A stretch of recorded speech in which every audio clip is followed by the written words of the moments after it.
Hi, everyone. Welcome to Uplift Center for Grieving Children's working with queer and trans grieving youth. Thank you so much, everyone, for coming to this training, doing this training. And I wanted to start off with introducing who we are, who your trainers are for today, and we'll have some housekeeping stuff to do, and then we'll get started.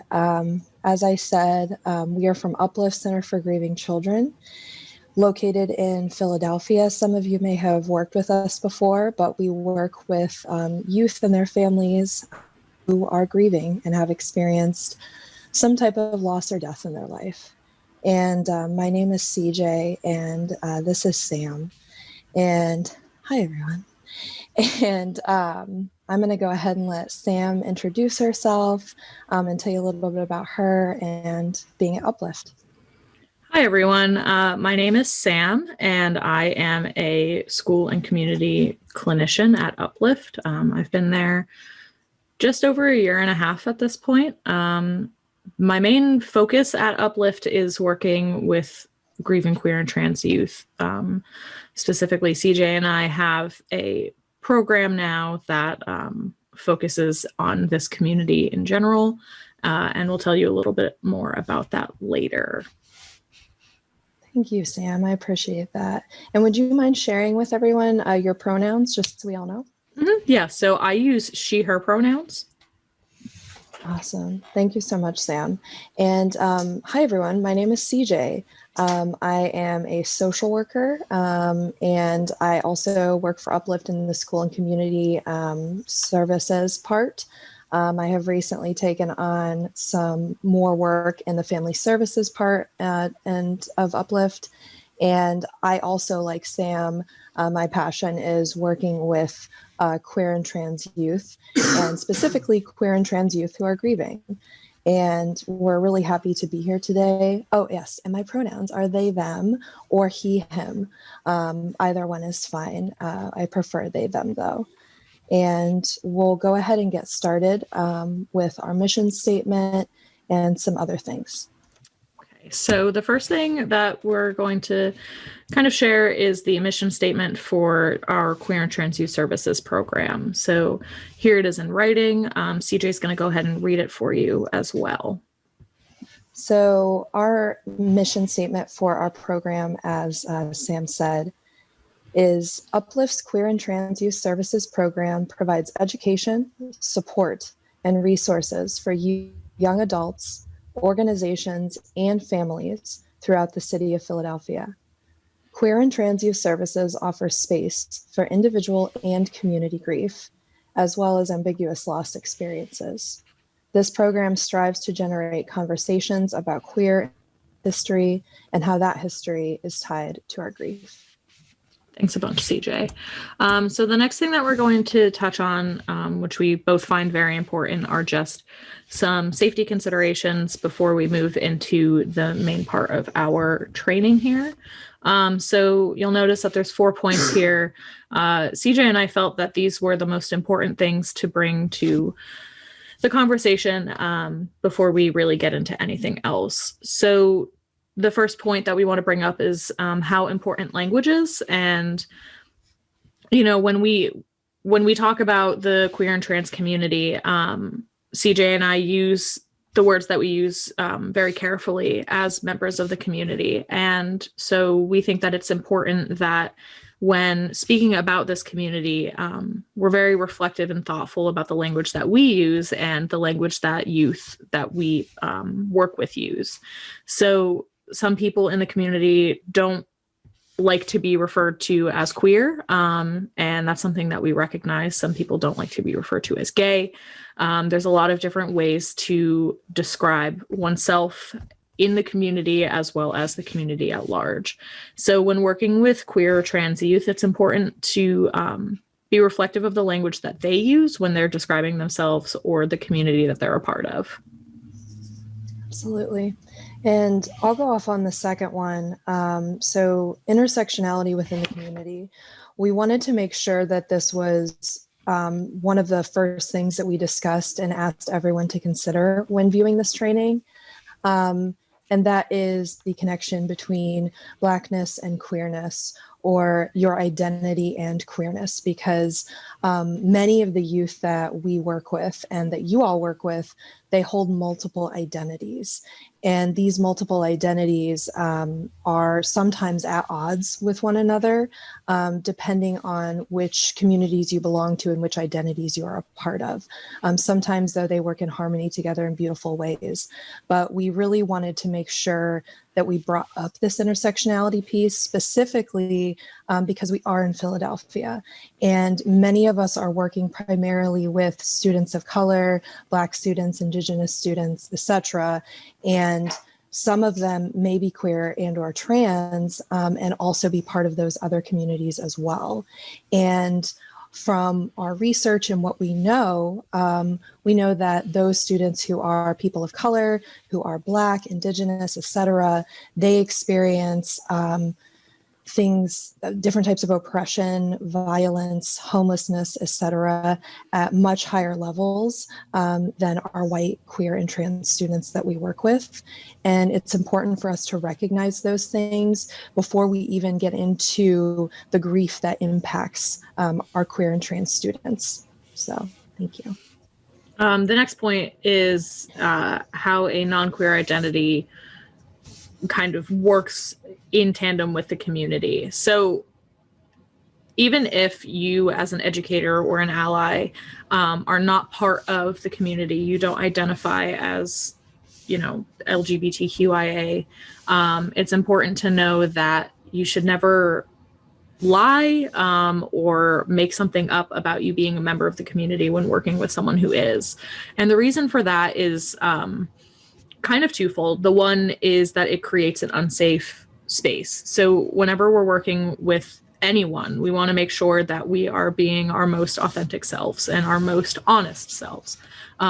So in order to do that, we have to be able to build trust. And there's nothing wrong with not being in the community and still working with these youth, because everyone deserves to have help if they need it. So if a queer youth or a trans youth comes to you and does ask if you are a member of the community, you should always be honest about your kind of space and where you're at with your own identity. And the second part of why you shouldn't necessarily lie to students who come to you is that eventually they're going to find out if they don't know right away, and that can be really, really damaging to any relationship that you've built with them. Absolutely. And to also add on to that, if you are a educator or a counselor in the school district who does belong to the community, there's also this side to it. So some youth may, in opening up to you, ask you if you're part of that community.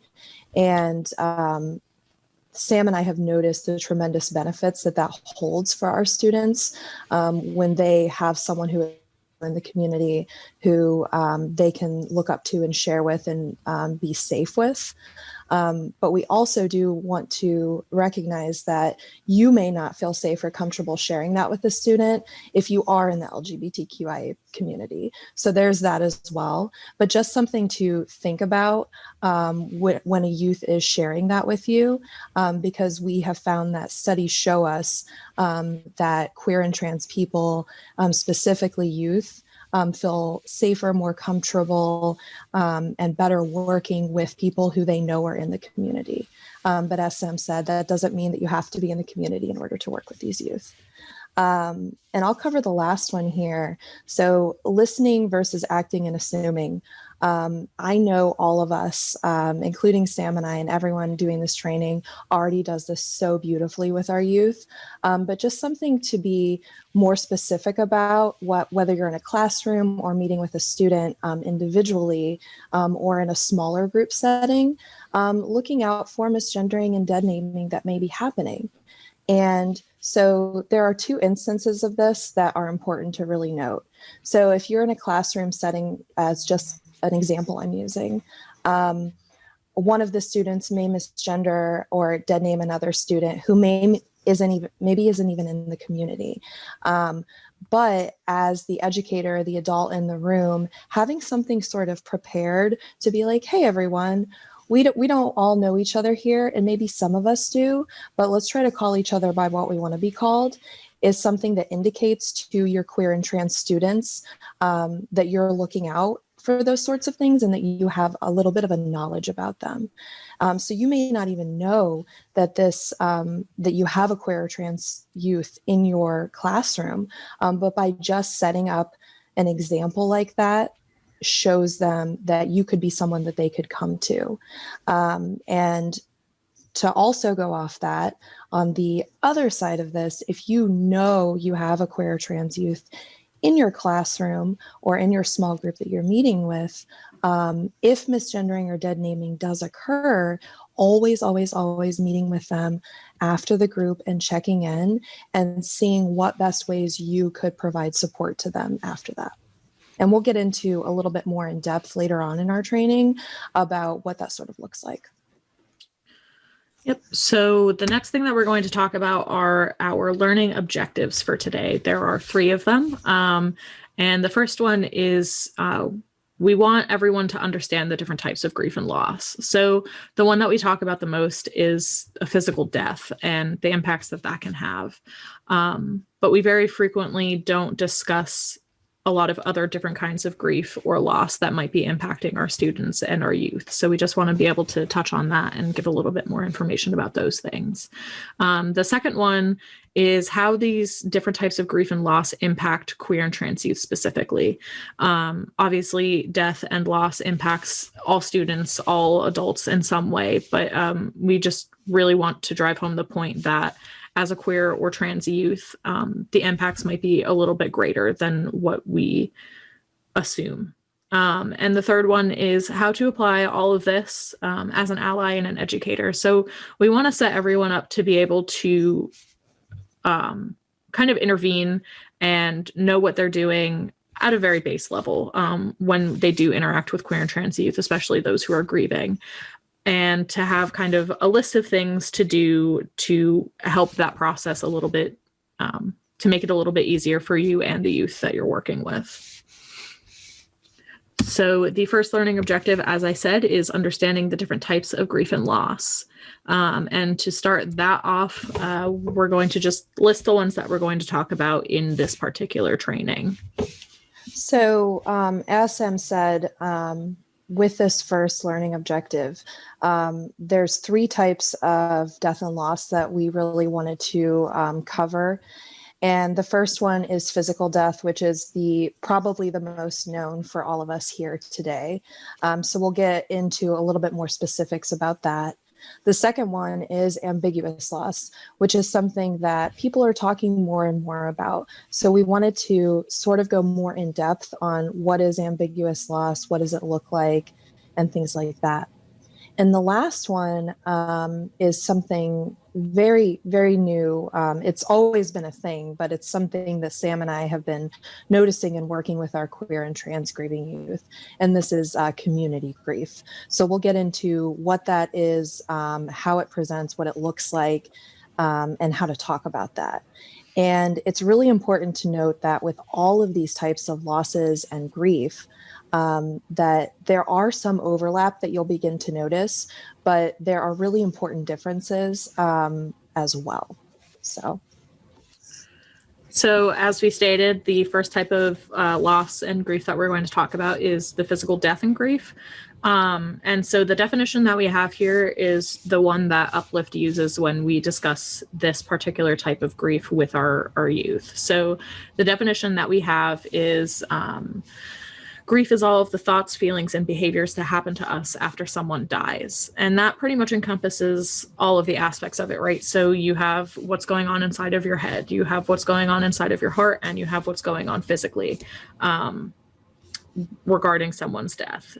So some examples that might impact a youth that you're working with are parents and grandparents, caregivers in any capacity, extended family, siblings, friends, family friends, and teachers, principals, and school staff, which is something that might impact students in a little bit more ways than we might generally assume. The 2 things that we wanted to bring up, though, are celebrity death and death of community members. So Within the past 2 years, two rather large celebrities, one of them who was in the community and one of them who was not, actually died. So we have Chi Chi DeVane, who was a drag race contestant.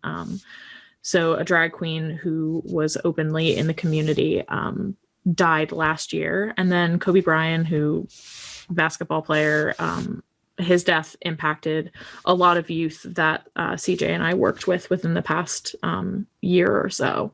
And we wanted to bring up celebrity deaths because we think that it's important to note that even if the youth didn't particularly know the person physically, like they didn't have a relationship, celebrities oftentimes are a source of comfort, entertainment in a lot of ways, and can be an inspiration for people. So when someone who is as iconic as those two that I mentioned die, the impact that it has on youth is similar to an impact of someone that they actually knew. It creates this kind of like relationship between the youth and the celebrity where they now have lost someone who was a major part of their life. The other thing that we wanted to bring up was community members. And this is kind of similar to celebrities in that you don't necessarily have to know the person physically to be impacted by their death. And the two people that we wanted to bring up specifically were the deputy sheriff of Philadelphia, Dante Austin, who died a couple of years ago, as well as a more recent death of an Attic Youth Center director named Ashley Pollard. And we wanted to bring those to everyone's attention because, like celebrity deaths, deaths of community members can hit in a very similar way. Either these people have created safety in some way, whether that is through their job or through the organization that they work in, or they could have potentially been someone to look up to and someone to really rely on for good information or good support, even if they weren't necessarily known to the person physically. So then we're going to talk about ambiguous loss. I'm sorry, we're in the way a little bit here. Let me see if I can move us down. Yeah, that'll do. You know what? I'm going to move us up here for now. Okay. And so with ambiguous loss, it is kind of the same as physical death, but the person hasn't died. So that is when we are losing a person or a thing, and it's important to note a thing, so like a place, but for different reasons, that person or thing or place is not in our lives in the same way that it was previous to this. So and we'll get down to the examples in a minute, but this is very broad. And sometimes it can be a little overwhelming to think about the impacts of ambiguous loss because it does cover so many different things. But we wanted to make sure that we included ambiguous loss in this because in its name, it is something ambiguous. So there's not a clear understanding that the person has when this loss or change occurs for them. So that can leave this person who's experienced this loss wanting to know answers, wanting to maybe reunite with the person, maybe wanting a lot of different things that they don't know if they can have or ever will have.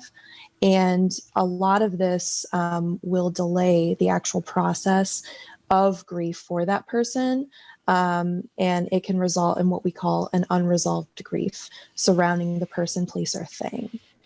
And some examples that we have listed here are self-identity, disownment or relational changes, incarceration, loss due to an immigration status, loss of safety, universally experienced events, moving or loss of home, loss of religion or spiritual community.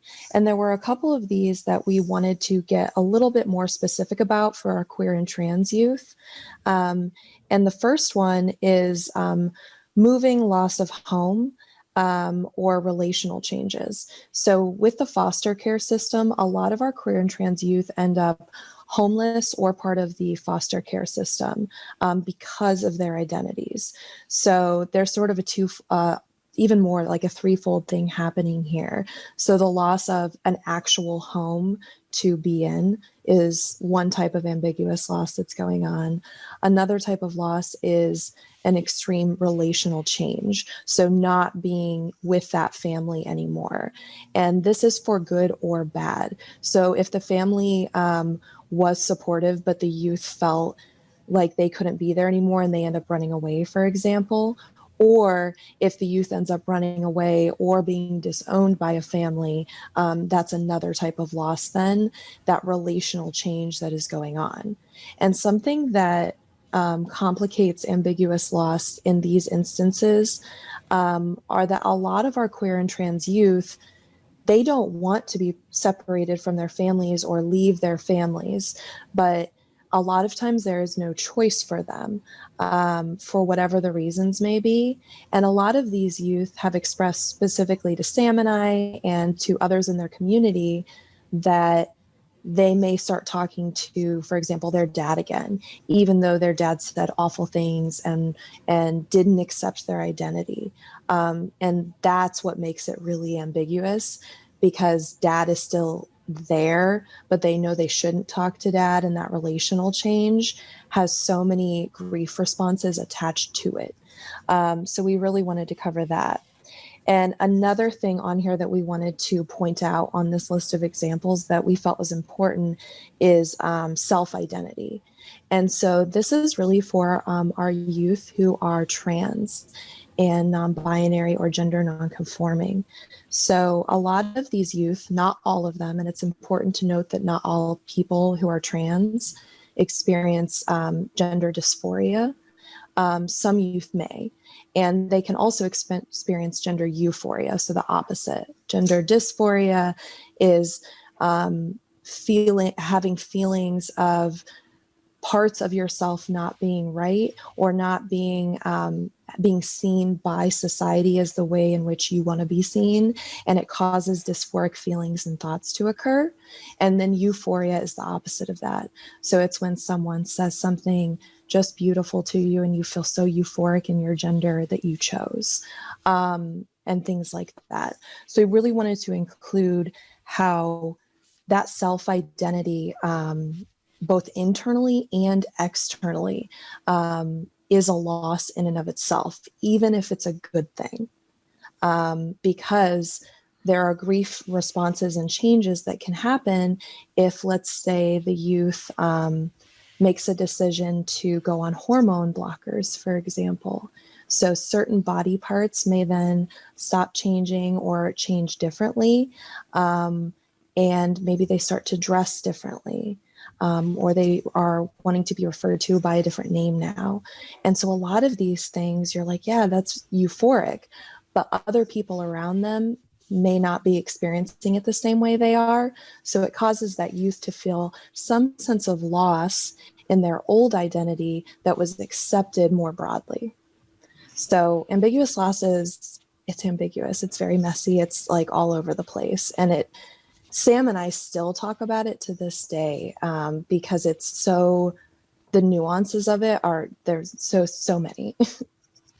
This is also just a very short list of examples that count as ambiguous loss. The list is long, extensive, and being forever changed. So if a student or a youth is experiencing grief reactions and you can't necessarily figure out why that is, it's possible that they are experiencing these grief responses due to an ambiguous loss. And they just might not be aware of the fact that there's an entire phrase, an idea that goes with those feelings. So the next type of loss and grief that we're going to talk about is community grief. And as CJ mentioned in the beginning, this is one that is very important to the queer community, the queer and trans community, because it's something that has been experienced over and over. And so in that, the definition of community grief is an act of violence against someone or a group of people within a specific community. And in this case, we're talking about the queer community, when experiencing this trauma, a person may not have directly experienced the violence, but can still be impacted by it. This can elicit trauma and grief responses from people who are part of that community. So the most notorious examples of this idea of community grief are the Pulse nightclub shooting, which was the largest mass homicide against the queer and trans community that we as a nation have ever seen. And that impacted a lot of people within the community because it took away our sense of safety. And it took away this idea that there are places for us to go and experience all of the things that we want to experience, the social aspect of it. The next one is the Lost Generation. And this, for those who don't know, is related to the AIDS epidemic of the 80s. So this is known as the Lost Generation because it wiped out an entire group of gay and trans men who are unfortunately no longer with us today, so they can't share their experiences. And so that was a huge hit for the queer and trans community, especially as more and more information came out about kind of that whole situation. And the last one, which is something that is very recent, is the epidemic of Black trans women and gender nonconforming people being murdered in the United States. So the research that CJ and I looked at, the article had an ever-increasing number of names on it, which is such an unfortunate and painful thing to see. And it was listed as an epidemic. This isn't, something to take lightly. And this, along with the Pulse nightclub shooting in very similar ways, takes away your sense of safety. While it's not mass groups of people who are experiencing this at once, it is individuals. But the loss of one individual in the community due to such a violent crime is something that impacts the community at large. So in community grief, we are mourning the loss of someone or multiple people who are or were parts of our community, whether or not they were activists and advocates, whether they were, caregivers or whatever else. Just the fact that they're no longer a part of the community and they can no longer share and experience things with the rest of us is what makes it community grief. And to go off a little bit more on what Sam was speaking about with the epidemic of Black trans women and gender nonconforming people being murdered, this has such a deep impact on Philadelphia youth, specifically, because a lot of our Philadelphia queer and trans youth are trans and they are Black. So this is the intersectionality that we were talking about earlier, and why it's so important to recognize this, because many of the youth we talk to, they have so many concerns and questions and grief responses happening because of this epidemic. And on one hand, it is, well, I am a Black trans person. Am I going to be murdered? So that constant threat of safety and not knowing if you're going to be the next one, or if someone in your smaller Philadelphia community is going to be murdered. And this has really hit home in Philadelphia because we have had a Black trans woman who was murdered in Philadelphia. So it's even more to this area, and more, it hits at home even more for our queer and trans youth, because it's so localized and at the same time nationalized, which is really hard to take in these things. And I did just want to mention that this plays directly into what is known as the minority stress model. So the intersectionality that CJ is talking about. So being part of a group and having multiple identities that are playing with or off of one another. So in the minority stress model, essentially the long short of it is, if you are part of a minority group, you are more likely to experience traumatic events and have negative mental health outcomes. So imagine that, but having multiple identities that are all considered minority. So if you have a Black trans woman, that's 3 minority groups that are playing into the traumatic stress level that these people might be experiencing. And it's a lot to deal with. And just the fact that we have to consider the intersectionality of our youth and how all of these events impact them in ways that we could have never even imagined. It's just something to keep in mind as you work with them. So the second learning objective that we have today is a more focused impact on queer and trans youth. So we're going to take all of the information that we just shared and make it more specific to the youth that are in the community that you might find yourself working with.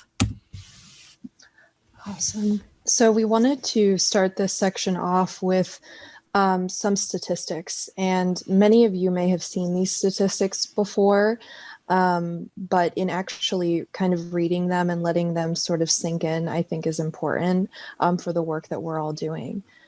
So I'm going to read them and let everyone sort of let them sink in a little bit, and we'll go from there together. The first one is, every time someone in the queer community is victimized, their chances of self-harming behaviors increase by 2.5 times. And when we say self-harming behaviors, we do not mean suicide. We mean self-harming the body in some type of a way, whether it's through cutting, burning, things like that. That's what we mean when we say self-harm. Trans and GNC individuals experience impersonal and interpersonal traumas at a higher rate than their cisgender peers. So this one is especially hard to hear, at least for me, because when we think about impersonal and interpersonal traumas, that's a lot of different ways to be experiencing trauma, and the rates in which trans and GNC individuals are experiencing this in comparison to cisgender peers, it's much, much higher. And so with that rate being a lot higher, it's something to consider how the impersonal and interpersonal traumas are affecting our trans and GNC youth. The next one is LGBTQ plus students are more likely to be bullied based on orientation. And that percentage comparison is 67% LGBTQ youth versus 13.5% non-LGBTQ youth. And this number is very staggering to think about when we're looking at this. And this is based off orientation. So a lot of these statistics, you'll probably notice, some of them include the entire LGBTQ community, but others only include gender, and then others only include sexual orientation. So there's not many studies that include all or are more specific. And then the last one here is LGBTQ youth are 120% more likely to experience homelessness than their counterparts. This is the most staggering percentage to me off of this list, because that number is, it is so high. And so many studies that Sam and I have looked at really indicate that having a supportive and accepting home and school play into youth not being homeless. And it's not deep. It's not like there's anything, like there are certain things that you can do that Sam mentioned earlier in the training that we're going to talk about, but it is just having a supportive home that accepts you and school that accepts you for who you are and what you are and how you want to identify. And that can mitigate things like homelessness at a really high rate. So in talking about these statistics, the next thing that we're going to talk about is the implications of those statistics. As CJ mentioned, those statistics can seem very shocking and staggering in in just the sheer amount of people who are affected by these things. And we wanted to talk about the different kinds of implications that those statistics might have on a both broader and also deeper level. So the first one that we're going to talk about is micro. So that's like within the self. That's the very baseline implications that we have. So the one thing is increased emotional responses to death, and these can be both positive and negative.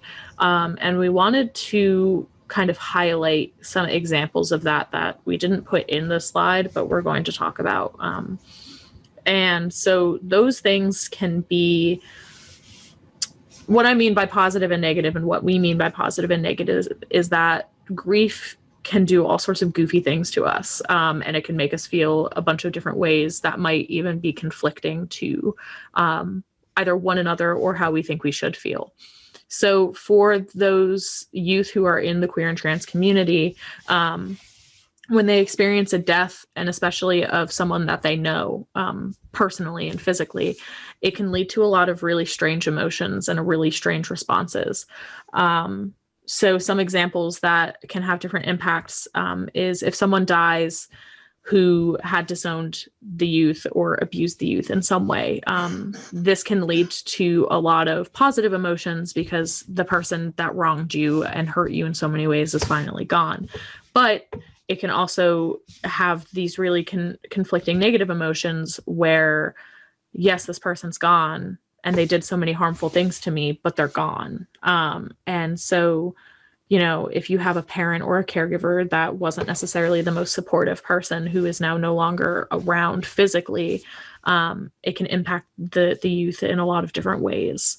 The next one is someone they were out to and trusted dies, and that's twofold, right? So you lose that sense of safety with that one person who knew who you truly were. And you're also experiencing a loss in general. So you're experiencing that physical loss. So there's a two levels of grief there. The person who dies, the youth wasn't out to, but wanted to be. So you have the physical death that I keep mentioning, as well as this layer of ambiguous loss almost, where you never got the opportunity to share something with someone, whether you know that relationship would have changed or not, and that can have a lot of impacts because now this youth has to go through their whole life not knowing how that person would have reacted and not knowing how that person would have supported them.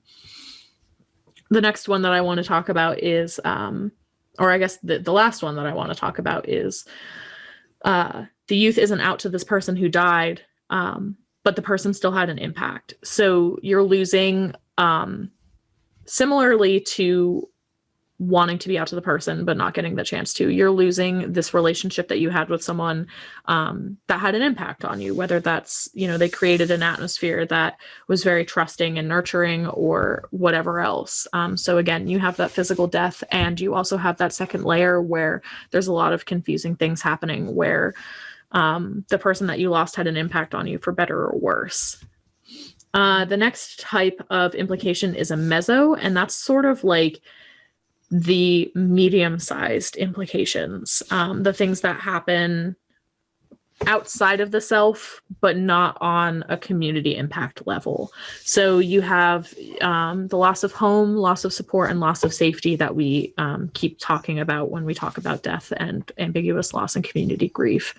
And these are especially important when we consider the statistics that we just shared. So all of these things can impact a youth's ability to have secure relationships, have secure employment, have secure housing and schooling, and all of these other things. And death plays into this in a large way because youth who are experiencing grief might not necessarily know what to do with themselves. They might not know appropriate avenues to express these emotions, and that can impact the relationships that they still do have, which can put them at a lot of risk for a lot of these things.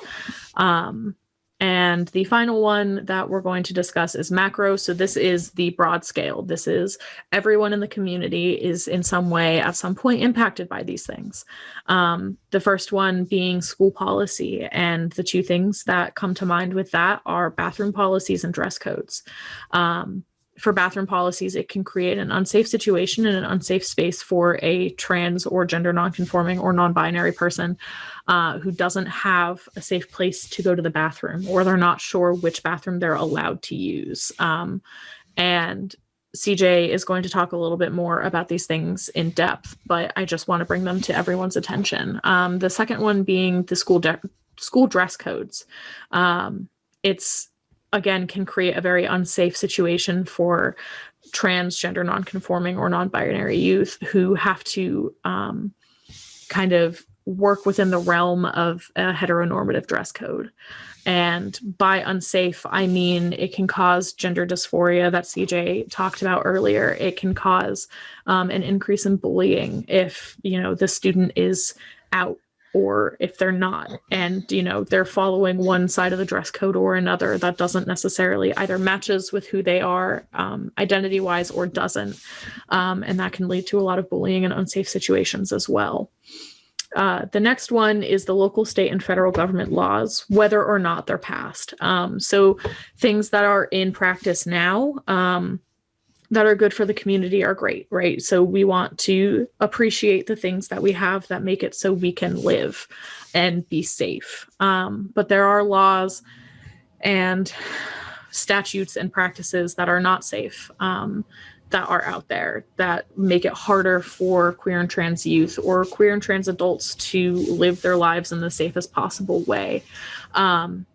The part about this that I think is also important to mention is local, state, and federal laws that are not passed, things that haven't even been considered, that create safe places and safe lives for people within the community. And that obviously affects everyone on a grand level because we all have to follow laws and we all have to follow these statutes and these ideas. But there's a lot of spaces and a lot of cracks where queer and trans youth and queer and trans adults can slip through and be harmed by the systems that are in place. And then the final one that impacts everyone on a broad scale is the heteronormative and cisnormative societal ideals. So this plays into this idea of kind of the binary, you're one or the other, there's no middle ground. And that's very unsafe in a lot of ways that I mentioned, either with the school policy or the laws, but it's also unsafe because it can lead to violence and it can lead to trauma. And so we need to consider these things when we think about the grief and loss that our youth are experiencing. And to add on to that also, Sam, I appreciate you bringing that up because with heteronormative and cisnormative societal ideals that our youth are facing every day in this community, it can lead them to sort of isolation because there's certain questions that they're asked by people or certain assumptions that people make about them based upon the way that they look or how they act or what they were assigned to at birth. And the most basic example of this, but it's an important one, is when adults ask youth, do they have a boyfriend or a girlfriend? That is the most basic example of this, but you can see how making these assumptions based on how a youth is presenting to you physically can lead you sort of into this rabbit hole of, oh my, I didn't even take into consideration that someone could look a certain way, in quotations, and not be that. And so with heteronormative and cisnormative ideals that we have playing out in every facet of our society, there's some really important things that we can do to break those normativities. And Sam and I are going to be talking about those in our next section together, and how we can assist as the adults in these youth's lives and how to break those. Okay, so the next thing that we're going to talk about is, the circular manifestation of grief, and how this whole process is unfortunately a never-ending cycle unless, real effort is put into breaking the cycle. So the first part of this is no support, no knowledge of support. You don't know how to, or you don't care to learn how. And this is the idea that no ally understands the grief and loss that queer and trans youth and queer and trans adults experience. No one really considers queer grief or, queer and trans grief from a lens specific to the community.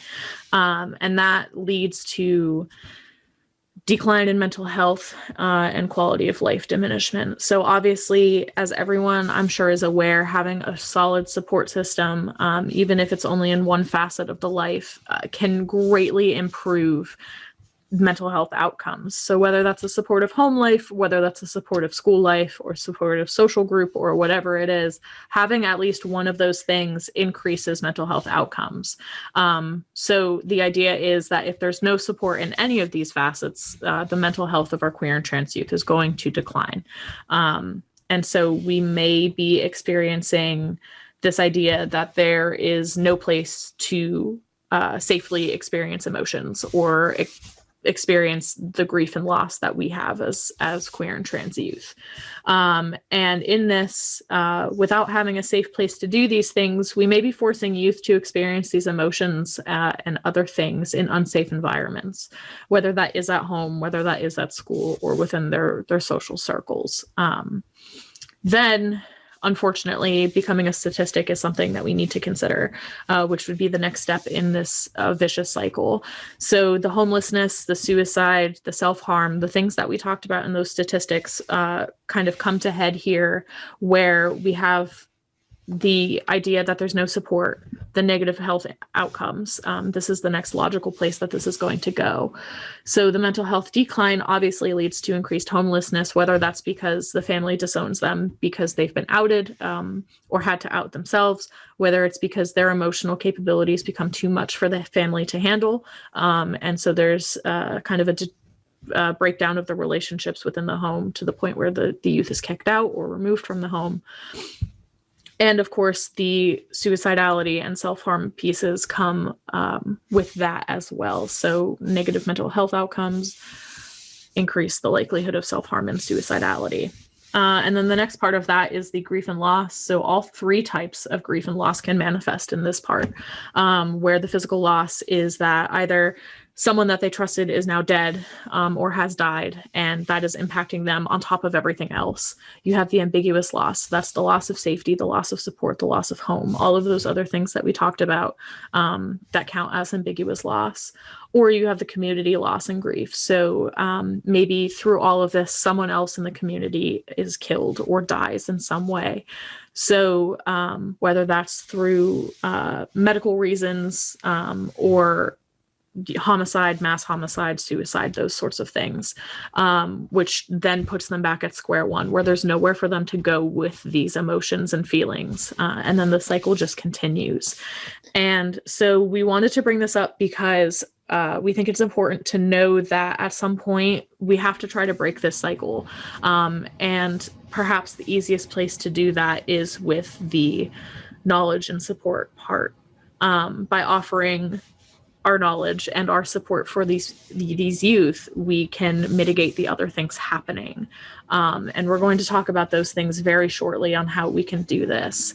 But, since we can't unfortunately stop people from dying or from ambiguous losses from happening, we need to look at other places that we can actually be a part of what is going to help. Yeah. And what Sam and I want everyone to know is you actually can do something to help disrupt this circle. And that is the big takeaway from this, because a lot of times I leave things feeling like I can do nothing, but there are concrete things that you can do as an educator, as an ally, to disrupt this circle, to make it kind of go awry and into a different, better place. So again, we're in the way. The last learning objective, which STJ said is kind of the biggest takeaway from this whole thing. If you retain anything, let it be these things. We want everyone to know how to apply this knowledge in a very practical and easy way, because we do want to break that manifestation. We do want to break that circle for our youth, and we want to be able to help them in any way that we can, because that's what we do as educators and as allies. And, that's what we're here for.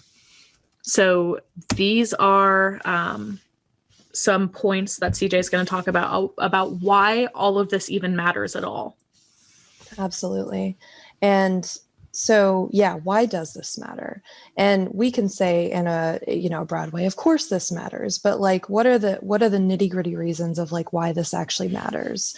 So being able to utilize all of this information that Sam and I are talking about, and that your own research will bring you to, it absolutely does foster positive mental health outcomes in our youth. It 100% does. Studies prove it. It shows it. It also does a couple other things that are really important. It mitigates homelessness. It mitigates self-harm and other negative mental health outcomes and outcomes in general. And so that 120% statistic of homelessness, utilizing your knowledge to show support for these youth, that mitigates that statistic, that brings that down. The second thing of why does this matter? You don't actually always know if a kid who is seeking your help or your support or your ear to listen is actually queer, trans, or questioning. So in knowing that you have probably worked with many youth who are part of the LGBTQ community, being cognizant of all of these experiences and struggles and the intersectionality of identities, it allows youth to be able to, who trust you, for you to be able to support them. And in recognizing all of this and knowing that you can utilize all of this knowledge to then set examples for other allies who may not know about this stuff, may not have trainings on this stuff. So if you can set an example for other allies in the community, for other educators, and give them this knowledge, that takes burden off of your queer and trans students and the LGBTQ community as a whole, because that emotional labor load goes down then, and then you're taking that and using it to support others. And this one is a really important one. It diminishes suicidality and ideation. And so there's one statistic that we didn't specifically share with you, but I wanted to share it with you now. By just using a youth's correct pronouns and name, it almost eliminates them contemplating or completing suicide. Almost eliminates it by using a name and the correct pronouns. So we can, as allies and educators and supporters, almost diminish suicidality for these youth by just using correct names and pronouns. And the last one here is by implementing all of your knowledge, you're assisting in positive societal changes. You are literally shifting our society from being cis-normative and het-normative to an accepting, inclusive place that doesn't put heterosexuality and being cisgender at the top tier of what is normal. You're assisting in that positive change for all of society. So we want to give everyone some, here we are in the way again.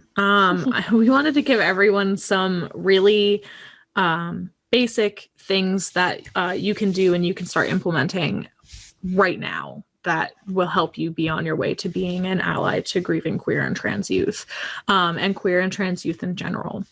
So being inclusive of all youth, regardless of their identity, is like the most important thing. So as CJ shared about that statistic, using pronouns and names that are preferred by your youth, regardless of how maybe weird or goofy it seems to you, is of the utmost importance. So something to note about this, though, that I don't know if a lot of people are ever prepared for, but we want to make you prepared for this.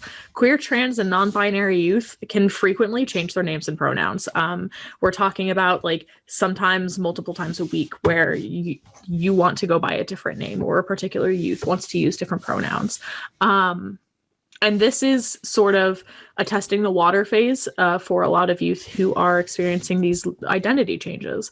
They're trying to find something that feels right to them and what is their identity. So in this, the most important thing is to just roll with it, just go with it. Use whatever names and pronouns the student requests, even if it changes all the time. And it can be hard to keep track of. The only thing is to be patient with yourself and be patient with your youth, and apologize when necessary and correct yourself. And that's really the baseline of what it takes to make sure that these areas are covered and that these students and youth feel safe.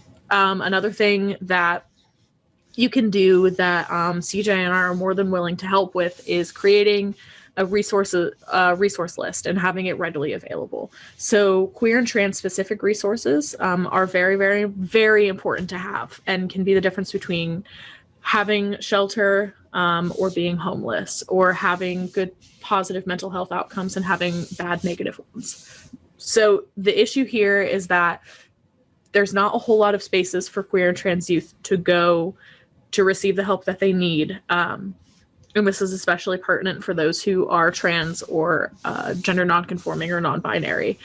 And I say that because for the homelessness issue specifically, there's no shelters that are specific for queer, trans, and non-binary gender nonconforming people.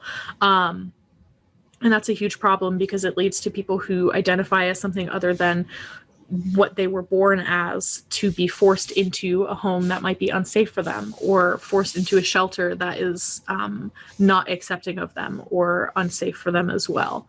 And this also matters because, as CJ mentioned in the very beginning of this training, research suggests that queer and trans individuals feel more comfortable talking to and getting help from people who are in the community. So by having access to a resource list of queer and trans friendly therapists who are part of the community, or who specialize specifically in the issues that this community faces, is going to be super helpful for things that are out of your scope or things that you don't know how to handle.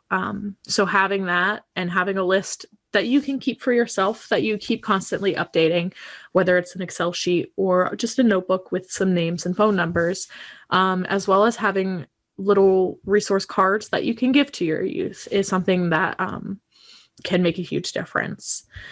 Doing your own research. So this is a little tricky because, you know, when we talk about supporting the queer and trans youth community, we want to make sure that the things that we're doing are correct and are safe for the community. And that really comes down to doing a lot of research, and it can be overwhelming. And you could at some point just want to stop doing it, but it's really important for you to know what is going on, what are the best modalities, what are the things that are impacting the community right now, so you can better understand where your youth are coming from. And the last thing that we're going to say here is to not be afraid to talk about it, and it being any emotions, changes in identity, death, or literally anything else that these youth might come to you with. So there's a lot of things that youth experience just on a broad scale. It's weird being young. So to know that you will have to potentially deal with those things, as well as the more complicated aspects of being part of the queer and trans community with the identity and all of those aspects. Don't be afraid to let kids be vulnerable with you. Don't be afraid to be a little bit more vulnerable back. Being a cardboard box with a face isn't going to help anyone. So you have to be someone who youth know that they can trust with their issues. And if these things aren't possible for you, either because you don't get it for whatever reason, or you can't physically hold it, you have to do the due diligence and find someone who can. And that means either finding a counselor within your school that can, or a psychologist within the school who can, or another teacher who can, or someone outside of the school district who can. As an educator and as someone who's providing a safe environment for these youth, it's important to understand where your scope kind of stops and your expertise stops, and where you should be referring to other people if you come across things that you don't really know how to deal with. And let's see. Oh, there we go. Here we go. And now we're going to cover, so Sam talked about how to support this. Now we're going to talk about how to apply it. So we'll go over these, and you'll have this whole entire training to refer back to. So the first one, include your pronouns, and this is especially important, if you're cisgender, include your pronouns. If you are a staff at the district who is not cisgender, you do not have to include your pronouns if it is a safety thing for you. But if you are cisgender and you work for the school district, include your pronouns in your email signature, your Zoom and Google Classroom, and on name badges. This is really important because it not only makes the usage of pronouns more normalized, like just a normal thing, because it is, right? But it also allows you to have these conversations with other people, because a youth may be like, what's that in your Zoom? And then you can go off to tell them about what pronouns are. And that youth may be a trans youth who is questioning, or they may be friends with someone who is. So that's a really important thing to do. As Sam mentioned in the previous slide, make sure you have a resource list available for yourself and your students that they can somehow take with them, whether it's via text, via email, via a portal on Google Classrooms, or when we're back in person, an actual physical thing that they can take with them. Sharing positive news about the LGBTQIA plus community in newsletters or in updates, or just having general knowledge and you're talking about something and it comes up, being able to share that positive news. So what we don't want to do is share the negative news that Sam and I have spent a lot of time talking about. We don't need to share that with our youth because they probably already know about it. And even if they don't need to hear more about the death of people in their community. But what they should be hearing about is positive news that's going on within the community. The next one is creating a safety plan with known queer, trans, or non-binary students. And we say known very specifically because if someone else told you that they were in the community, you should not be making a safety plan with them. Someone else who knows that they are in the community, who's safe, and they're safe and trusted with them, should be making that safety plan with them. This is only if the queer, trans, or non-binary student has come out to you and is trusted with you about their identity that you would do this.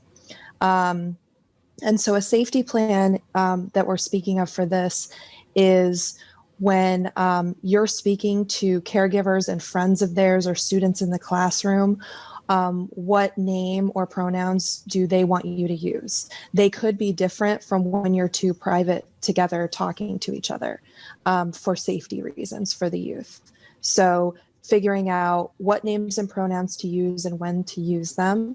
And if your student has changed their name or pronouns, what they want you to do when someone misgenders or dead name them. It may just be that they want you to talk to them and be supportive. It may be that they want you to correct it as soon as it happens, or it may be that they want you to correct it after it happens when they're no longer there. So figuring out a safety plan that is specific to each student that has come to you and feels trusted with you about their identity is very, very important.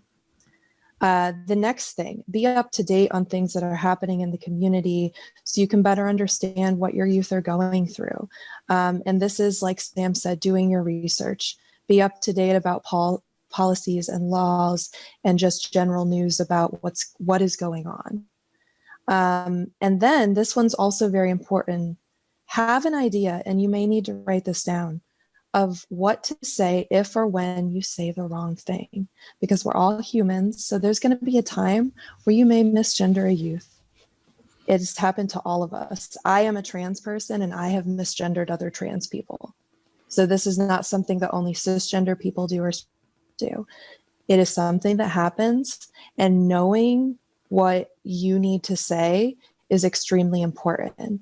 And a good outline for this that I have found very helpful, instead of saying I'm sorry, is saying thank you so much for letting me know, I'm working on it. We don't need to apologize or spend a lot of time talking about it, but saying I said that, or not saying I'm sorry I said that, but saying thank you for letting me know. They're two different modes of going at it. So by you not saying sorry and saying thank you instead, you're committing to that person that you're going to do better and you're going to learn from this, versus just apologizing over and over again. And that helps it change in your brain too, so that you can be like, yes, I'm going to get better at this. And knowing that we're all people, so we're going to make mistakes, but just know what you're going to say when that happens. And how this relates to grief and loss, obviously, because that's the main part of what we're here for. Doing all of these things makes the grief experience easier for our queer and trans youth. Obviously, grief is hard for everyone, but when you have all of these compounding factors coming together, it's really important to do everything that you can to ensure that these youth aren't alone and that they have somewhere safe that they can be. So by doing these things, you are putting out there that not only are you an ally in a very broad sense, but you're also an accomplice. You want to do the work to help. You want to be there for that person. And you want to give them every single opportunity that you can to be successful in their lives, regardless of the experiences that they've had. So that's something to keep in mind when you're thinking back on this and how it all connects together. So we have on our website, there we go. This is a link. So when you get a copy of this PowerPoint, you'll be able to click on this. And if not, you could always email myself or CJ. Our contact information will be up very shortly. You can click on that link and this is what it will take you to. And this is on Uplift's website. So what you have is a resource guide that CJ and I put together called Gender 101, which is how to avoid misgendering and dead naming. And it's a very comprehensive, easy to understand guide that's appropriate for you and for older youth and for caregivers to look at and understand. So you can freely share that with anyone who you think might benefit from learning from it. Excuse me. You then have the gender unicorn, which is something that I would feel like a lot of people have already seen, where it kind of breaks down the differences between gender, sexuality, identity, and those kinds of things in really easy to digest ways with a really cute unicorn on it. So again, very appropriate for everyone to consume and learn. So that's something that can also be freely shared. So then is the Office of LGBTQ Affairs resource list. And I believe this is through the city of Philadelphia. Yeah, so our city, the city of Philadelphia, has one of the only Office of LGBTQ Affairs. So this, it's something to get familiar with as an educator and an accomplice and an ally. This is a really good resource list. They do update it more regularly than others. And they do have a newsletter that you can sign up for, which I highly recommend because they keep you up to date on all of these things that are happening within Philly community. Yep. And the next thing is the Building Supports for Trans and GNC Students. So this is obviously a resource that is specific to trans and non-binary, gender non-conforming students, specific in the realm of education. The next one is just a whole bunch of definitions about different genders and sexuality terms that you might not be familiar with, or maybe a youth brings to you and you have no clue what is happening. So this is just a really comprehensive list of some pretty common gender and sexuality terms that you might want to familiarize yourself with. The next one is obviously very specific to the educational realm. It's Policy 252. It's a little cheat sheet about what that means and kind of the breakdown of what that policy entails for those who might not be familiar with kind of the smaller details about it, but they know about it broadly. And the last thing that's going to be on this resource page is services and information for the Attic Youth Center. The Attic Youth Center has been a partner of ours for many years, and they are one of the best organizations that we've ever had the privilege of working with. They are an organization that specifically is for queer and trans youth. So on that, you'll find all of the information about the things that they offer, from groups to help with college applications and applying for financial aid and those kinds of things, to other services that they offer. So like when CJ and I do groups there, or when other people at other organizations do groups there. And it'll also have information about like how to contact them and where they are with the whole online world situation. So that's something that you can share with your youth as a really great resource for them to look into. Finally, here's just us in the way again. Here is our contact information. We want to thank everyone for sticking with us this whole time and taking the time out of your super hectic and busy and important lives to watch this training and hopefully get something out of it. So if you want any information about what CJ and I do with the Queer and Trans Youth Services program at Uplift, or questions or comments about this training in general, you can reach both of us, either one of us, however you want to do it here. This is all of our contact information that could possibly be useful to you. And for more resources and information about our organization as a whole, that includes the programs that we have, both family services and school and community, as well as queer and trans youth services, and everything else that we do, you can visit us at upliftphilly.org. And there you will find everyone's contact information, all of the information that could possibly be pertinent to you, and a lot of other really helpful things. Yes, absolutely. Thank you so much, everyone. As Sam said, it was awesome having you all, even though this is pre-recorded. I hope one day to do a training in person with you all. Thank you all so much. And like Sam said, if you do need to talk to either of us, questions, concerns, whatever it is, please reach out. Thank you. Absolutely. Thank you all so much.